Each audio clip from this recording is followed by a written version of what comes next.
अस्सलामु अलैकुम वरहमतुल्लाहि वबरकातुहू। उम्मीद है आप सब हजरात खैर आफियत से होंगे। अल्लाह ताला आपको शादोबाद रखे।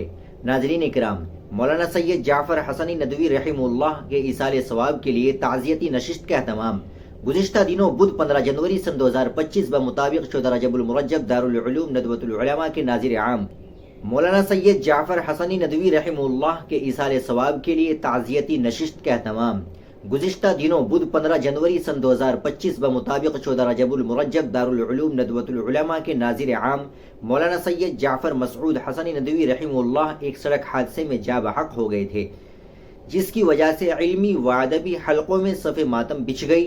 बिलखुसूस बही खाने नदवा शदीद गम से दो चार हुए।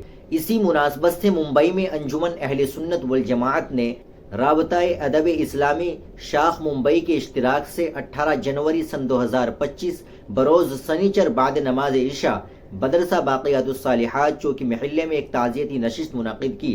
अल्हम्दुलिल्लाह ये नशिस्त कामयाब से हमकनार हुई। इस ताज़ियती नशिस्त की सरपरस्ती दारुल उलूम नदवतुल उलमा के रुकन शुरा मौलाना इब्राहिम नदवी ने की, जबकि मसनद सदारत पर पीर तरीक़त मौलाना अहमद अली नदवी रौनक अफरोज थे। नशिस्त की निज़ामत मौलाना मोहम्मद राशिद असद नदवी ने की। इस नशिस्त का आगाज मौलाना मोहम्मद साद सिद्दीकी नदवी की तिलावत कलाम पाक से हुआ। नशिस्त में एक बड़ी तादाद में अबनाए नदवा और दीगर उलमा व आइम्मा शरीक थे। इस मौके पर हाजिरीन ने अपने तासुरात का इजहार करते हुए नदवतुल उलमा लखनऊ और खानवादा हसनी को अपनी जानिब से ताज़ियत मसनूना पेश किया। नाजरीन इकराम, आप इस वीडियो को ज़्यादा से ज़्यादा शेयर करें, लाइक करें, चैनल को भी सब्सक्राइब कर लें। मिलते हैं इंशाअल्लाह अगली वीडियो के साथ। अस्सलामु अलैकुम वरहमतुल्लाहि वबरकातुहू।